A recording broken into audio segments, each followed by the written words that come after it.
Hello everyone and welcome. In today's video, I'm going to show you guys how to replace the rear brake pads on your 10th generation Honda Civic equipped with Honda's electronic parking brake.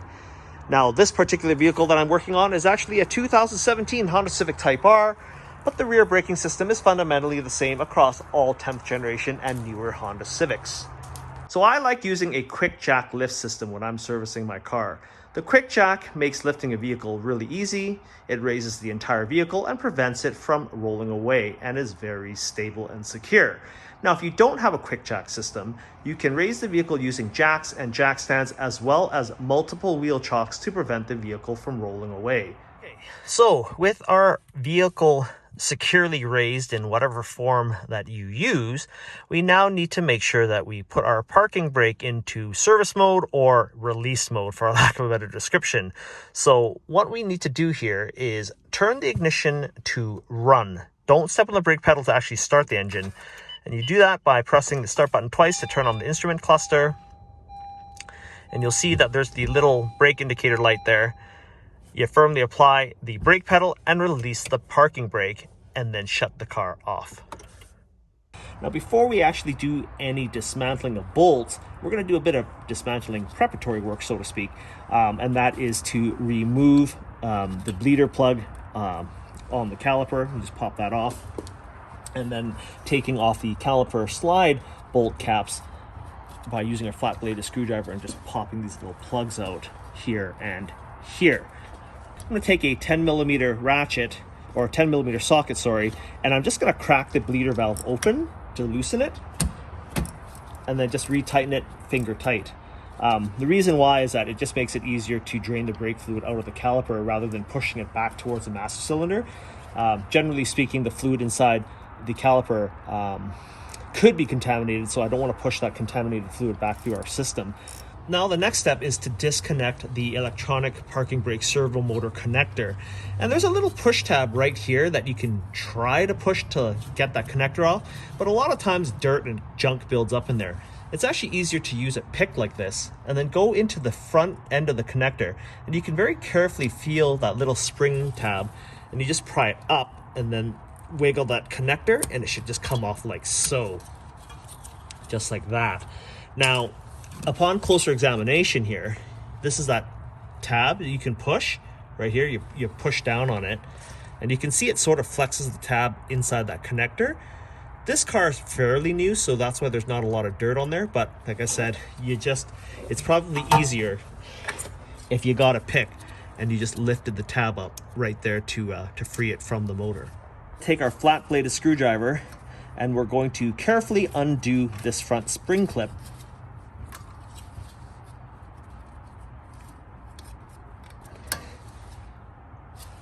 Using a ratchet with a 5mm hex end on it, we're going to undo the electronic parking brake servo motor. Now, it's held on with a bolt just right here. That's right by the brake line, and then another one just directly below that electrical connector that we removed earlier. So using our ratchet, just break those loose, just like that. And then the other one, it's actually easier if you go in from underneath the caliper and then get onto the back of that. And then it's easier just to use the bit to undo the rest by hand. Just like that. Carefully just give the motor a twist and wiggle it back and forth and pull it straight off and remove from the car. And that's what that looks like. We want to make sure that we prevent any moisture or dirt getting inside of this area, because there's an O-ring on the caliper that's supposed to seal dirt out, and conversely, before reinstallation, we want to make sure that this connector here is clean and free of any dirt. We can now remove the caliper by undoing the two 7mm hex drive slide pins securing the caliper to the caliper bracket. So 7mm hex socket on our ratchet for the bottom one. Just loosen that off. And then for the top one, because the brake line gets in the way, we're going to just use a 7mm Allen key and do the same. making sure that these bolts are fully pulled away from the caliper mounting bracket, we can then carefully wiggle our caliper and brake pads off of the rear brake assembly, like so. And that's what that looks like on the front. And then on the back of our caliper, there's that drive spline. Now, one recommendation I have is if you've got a rag, you might want to cover your suspension components there and just rest the caliper on top of that so you don't scratch this red paint from the factory. Now we're just gonna remove these slide pins out of our caliper, and we're gonna clean those up afterwards. And taking an old toothbrush, we're going to clean the caliper boot prior to retracting it in. So right here, if you guys can see it through the shadows, that rubber boot is quite dirty with road grime, and it's dry. So you just need to use a toothbrush and just brush it to clean it all off. And then we're gonna give it a shot with some brake cleaner as a final cleaning. Now, the reason why you want to clean off all the dirt on the boot is that it prevents the boot from getting, I guess, chewed up from the dirt, because these folds fold in together, and the more crap you got in there, the more abrasive it is on all the surfaces, and it's just good practice to be clean. So brush these fingers here on the underside, making sure that those are clean of any debris. Give the caliper a good rinse with some brake cleaner. Wear safety glasses because you don't want to splash in your eyes.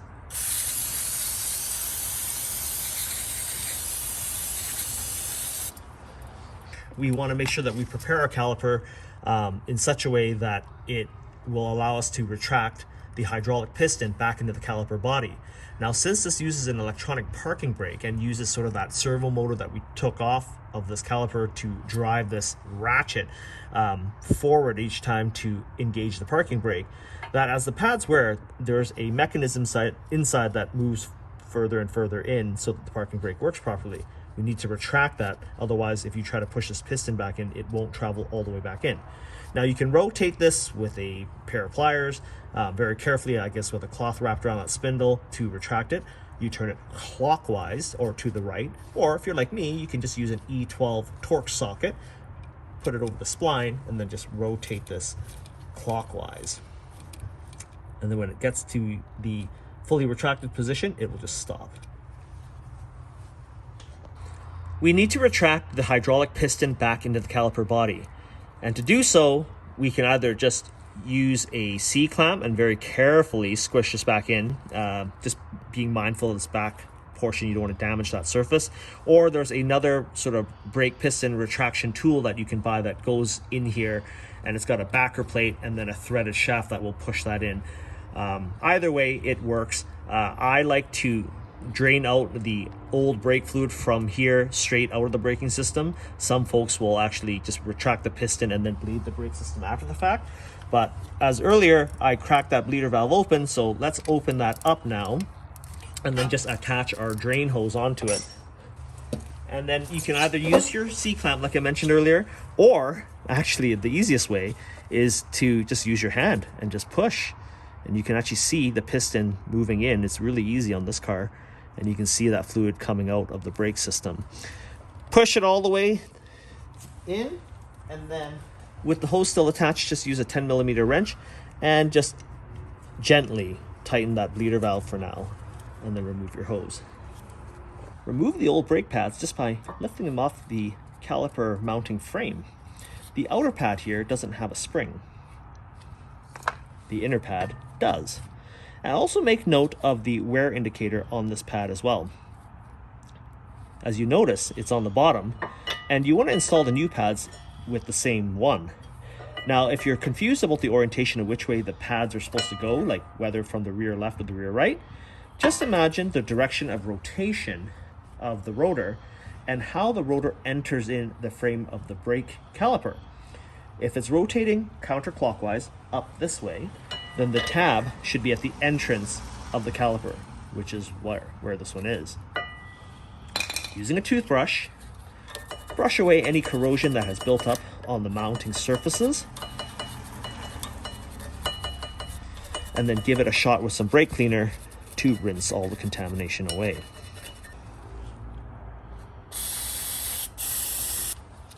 So this is an optional step. Some people will do it, some people won't. At the Honda dealership that I worked at, we would typically lubricate the slide surfaces of the brake pad on this frame here. So normally these pads, like these surfaces, are quite smooth, but over time corrosion can build up and make the brake pads bind. That's why it's important to clean out the corrosion and rinse the surfaces thoroughly with cleaner. But I'm going to take a bit of this brake system lubricant and just apply a very, very tiny amount onto the slide surfaces, taking care not to actually get it on the brake material itself. Okay, so just a little bit. And this is the one with the spring, and the tab is in the right spot, so we'll just place that on and do the same for the outboard pad. By the way, inboard pad is the one with that squeal tab on it to tell you when the brakes need replacing.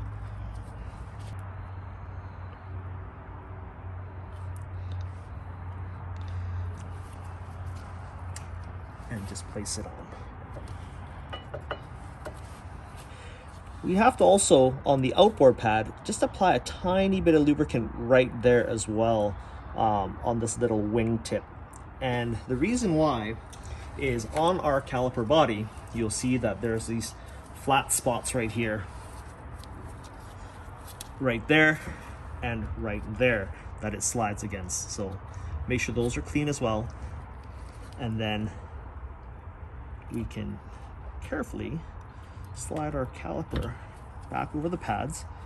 And if it's retracted right, it should go on with relatively little effort. Our caliper slide pins that we removed earlier, just give them a really good wiping with a rag. Often, if there's no old lubricant on it, they generally clean up really easily with just a dry piece of towel or rag. Just make sure all the junk is off of them. There's no rust or corrosion, or it's not pitted on the shaft, and making sure that the threads aren't damaged. Using a product called Sil Glide, we're just going to thinly coat them just a tiny bit.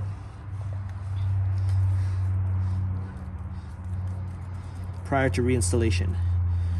Now you want to make sure you use Sil Glide because it doesn't attack the rubber inside the caliper. So we take the first lubricated one and slide it back through, part way through at least the caliper, so that the threads are just flush so that they can screw back on. Repeat for the second pin. Can tighten the slide pins, and these don't need to be very tight, they just need to be snugged down. Just hand tight is good, and then do the same for the top. Just wiggle it around to make sure that the threads go in properly and don't strip. Same thing, just snug. Reinstall our little caps.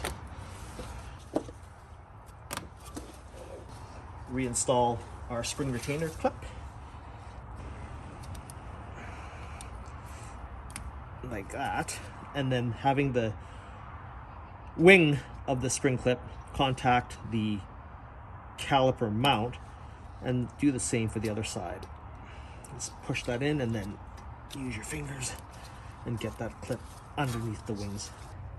Taking a clean rag, clean this channel out where the electronic parking brake motor is going to go back on to the brake caliper. Make sure that there's no water and dirt inside of that spline drive. And then conversely, you're going to clean that O-ring that is on the back of our caliper here. So you don't want any dirt on those surfaces because you don't want water intrusion getting in. Clean that O-ring up really good. You don't need to lubricate it. Honda doesn't call for that. And with all the dust and dirt removed, carefully reinstall the parking brake servo motor. And it just slides over the spline drive. And just line up your screws screw holes, and then just kind of give it a twist back and forth, and then line it up and reattach our two 5mm Allen bolts. Again, just finger tight.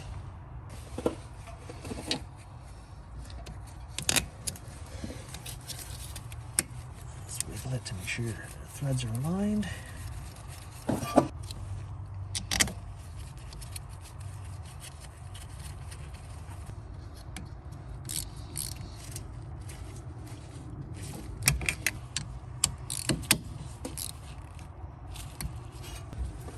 Reconnect the electrical connector, but prior to plugging it back in, make sure that there's no debris or junk inside of it. And make sure that when you plug this in, that you hear a solid click.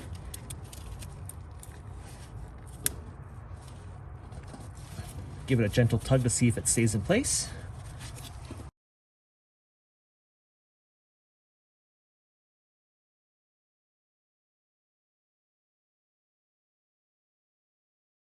We want to make sure that the fluid reservoir has sufficient fluid, otherwise if it gets too low we may introduce air into the system.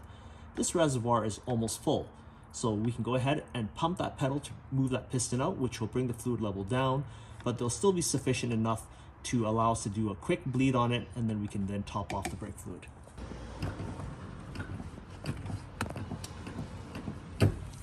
So I've got a vacuum bleeder here, so it uses negative pressure or suction power to pull brake fluid out of the caliper and brake line system.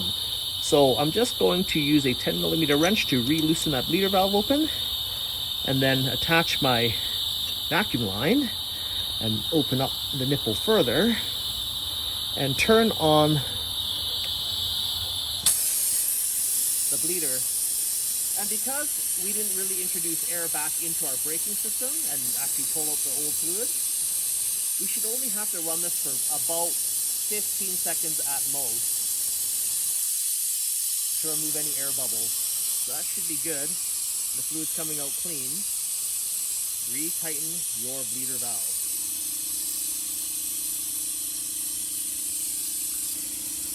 Using a 10mm socket, snug up that fitting finger tight. Using some brake cleaner, rinse off this general area here so that the brake fluid that might have spilled on here does not eat away at the paint. Wipe the nipple dry.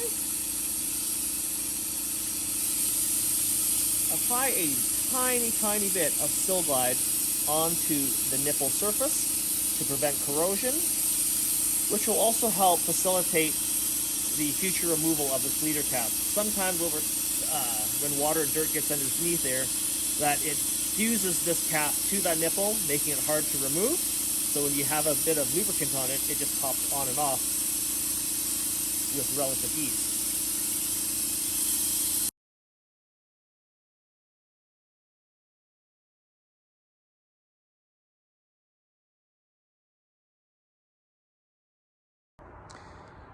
Now, once you have finished reinstalling all the brakes and have bled the system, do not forget to re-engage the parking brake by pulling up on the parking brake switch and noting the icon on the dash.